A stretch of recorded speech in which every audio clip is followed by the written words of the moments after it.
काशी जी अपने घर के प्रांगण में बैठकर धूप सेक रहे थे। ठंड का मौसम था कि एकाएक उनके बेटे और बहू आकर तुरंत उन्हें घर से बाहर जाने के लिए कह दिए। उन्हें तो काशी जी को अपने बेटे बहू के बातों पर विश्वास ही नहीं हो रहा था। उन्हें लग रहा था कि मेरे बेटे बहू भी औरों की तरह कैसे बदल सकते हैं। उनके कानों और आंखों पर विश्वास ही नहीं हो रहा था। लेकिन उनकी आंखों में आंसू आ गया और वह घर से बाहर निकलकर बहुत देर तक सोचते रहे कि मेरे बेटे बहू भी ऐसा कर सकते हैं, मैंने तो सोचा ही नहीं था। बात उस समय की है जब काशी जी अपने बेटे सुधीर की शादी सुनीता से करवाए थे। असल में सुनीता काशी जी की दोस्त की ही बेटी है, इसलिए सुधीर और सुनीता बचपन से ही एक दूसरे को बहुत अच्छे से जानते हैं और बड़े हो गए तो वे दोनों एक दूसरे को पसंद भी करने लग गए थे। सुधीर बहुत बड़ा ऑफिसर है और सुनीता भी बहुत पढ़ी लिखी है, लेकिन वे जॉब नहीं करती है। असल में सुधीर का इतना इनकम अच्छा है कि सुनीता को कोई भी काम करने की जरूरत ही नहीं है और काशी बाबू भी तो रिटायरमेंट हो चुके हैं ऑफिस से, तो उनका भी तो इनकम आता ही है घर पर बैठे बैठे। सुधीर सुनीता का शादी बहुत ही धूमधाम से हो जाता है। सुधीर और सुनीता काशी जी का बहुत ही ध्यान देते हैं। काशी जी की पत्नी जब सुधीर 15 वर्ष के था तभी वो उनकी मृत्यु हो गई थी। असल में उनकी तबीयत खराब रहा करती थी और अचानक से भगवान की प्यारी हो गई थी। तब से काशी जी ही अपने बेटे सुधीर की देखभाल करते थे।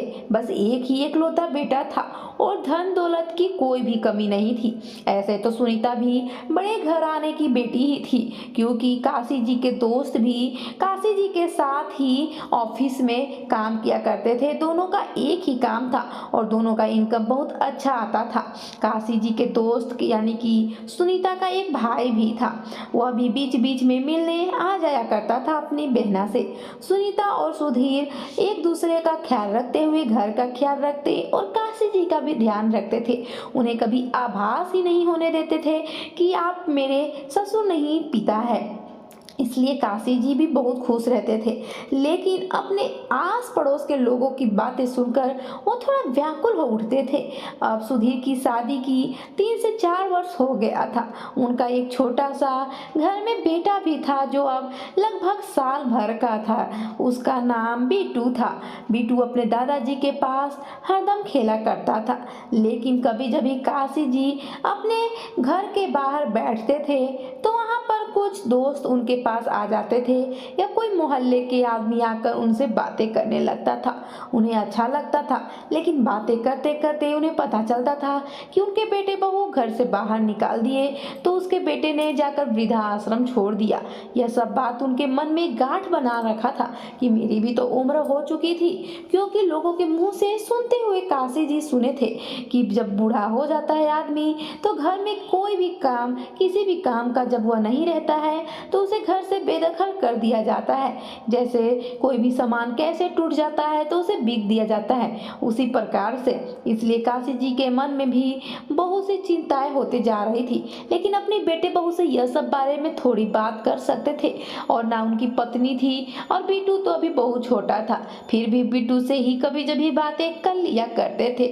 उसे तो कुछ समझ में नहीं आता था, लेकिन काशी जी को संतुष्टि हो जाता था कि चलो कोई बात नहीं है, अपने मन की बात तो निकल गया। वैसे ही गुजरते गुजरते 1 साल और लगभग गुजरा ही था कि एक दिन काशी जी प्रांगण में बैठे धूप सेक रहे थे।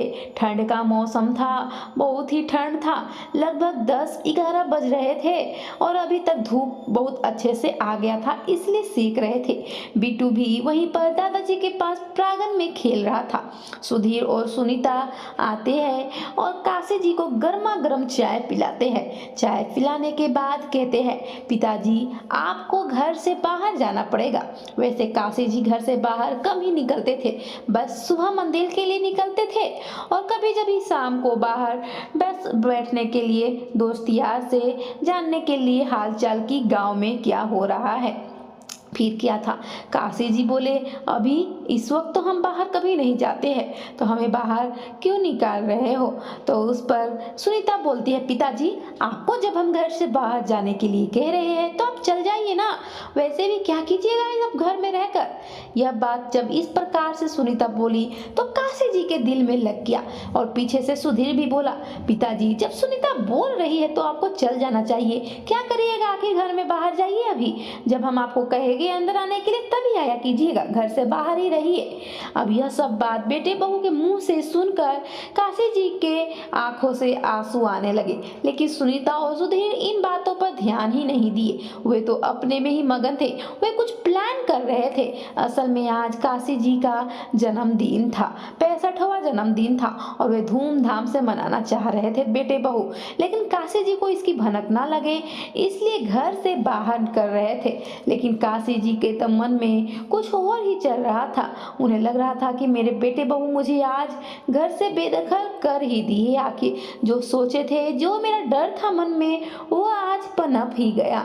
फिर किया था, काशी जी को हाथ पकड़ के सुधीर और सुनीता घर के बाहर चौखट पर लाकर दरवाजा बंद कर दिए। जब इतना सब हो गया तो काशी जी फटाफट अपने जूते चप्पल पहने और वहां से नीचे उतर कर पेड़ के पौधे के पास जाकर चौका पर बैठ गए। वहां पर सब आते जाते लोगों को देखने लगे और अपनी आंखों से आंसू बहाने लगे कि मेरा भी ऐसा दिन आ गया, मैंने तो सोचा भी नहीं था, अब मैं कहाँ जाऊँगा। बहुतों के तो बेटे बहू वृद्धाश्रम छोड़ देते हैं, कम से कम उन्हें वृद्धाश्रम खोजने या जाने की जरूरत तो नहीं पड़ता है। मुझे तो घर से बेदखल ही कर दिया और कुछ सामान भी नहीं दिया, ना कपड़ा ना लाता ना कुछ खाने को। अब मैं कैसे रहूँगा? वैसे तो उस समय नाश्ता और चाय पी कर ही निकले थे, लेकिन उनके मन में, काशी जी के मन में यह सब विचार थोड़ा सा भी नहीं आया कि मेरे बेटे बहू तो अभी थोड़ा देर पहले ही तो खाना पीना खिलाए थे। बस उनके मन में औरों की तरह घर बनाए रखा था कि मेरे बेटे बहू भी हमें घर से बाहर निकाल दिए।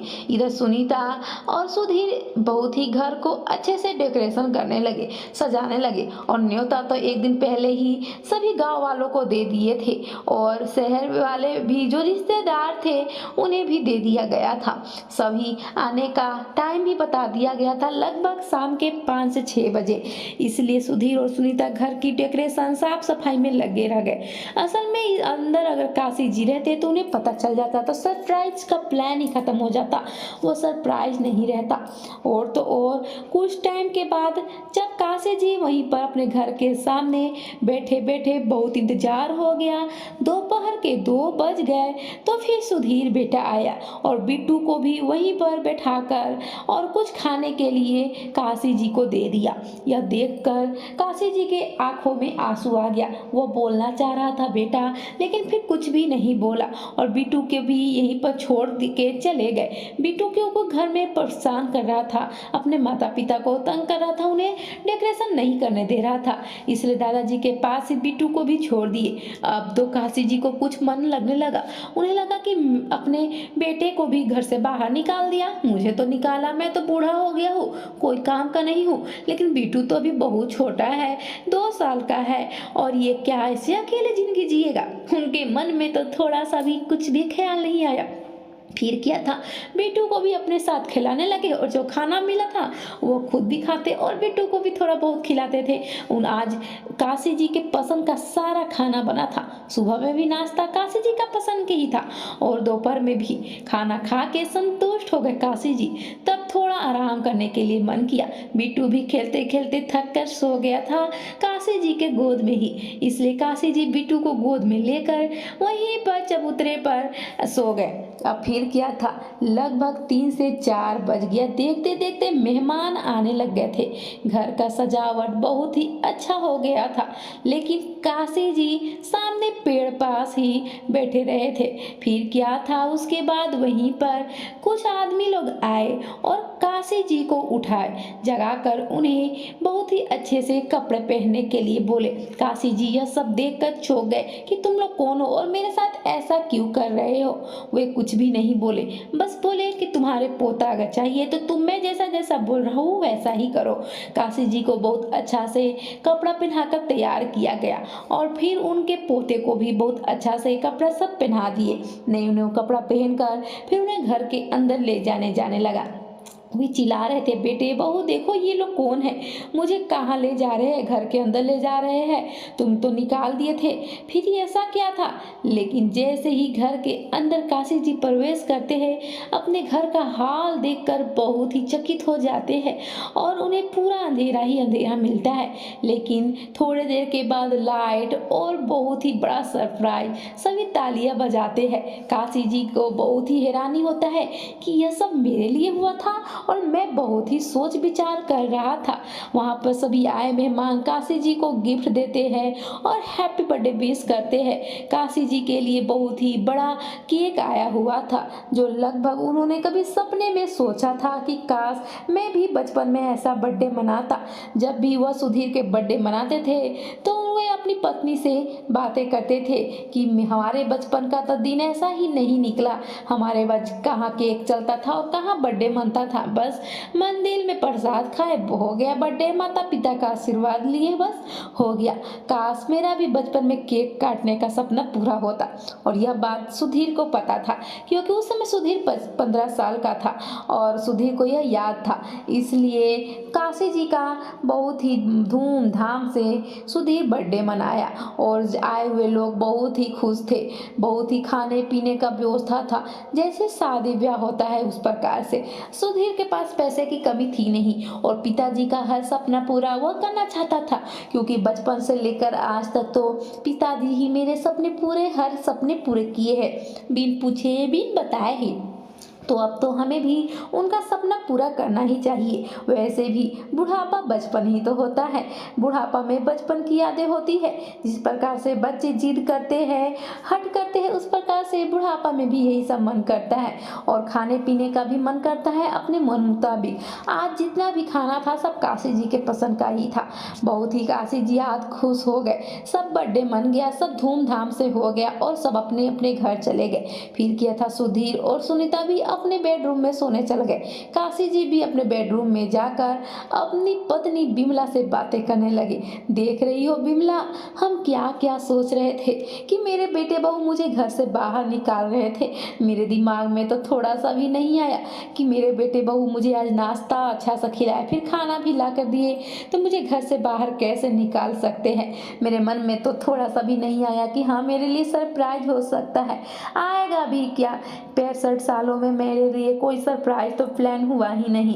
अब जाकर सरप्राइज प्लान हुआ है तो मेरा दिमाग तो काम ही नहीं कर रहा था, क्योंकि औरों की बात सुनकर मैं भी कंफ्यूज हो गया था। कभी भी दूसरों की बातें सुनकर अपने पर ट्राई नहीं करना चाहिए, अपने आप को भी उसी प्रकार नहीं ढा लेना चाहिए, नहीं तो अच्छा भी होता है तो कुछ गलत ही नजर आता है।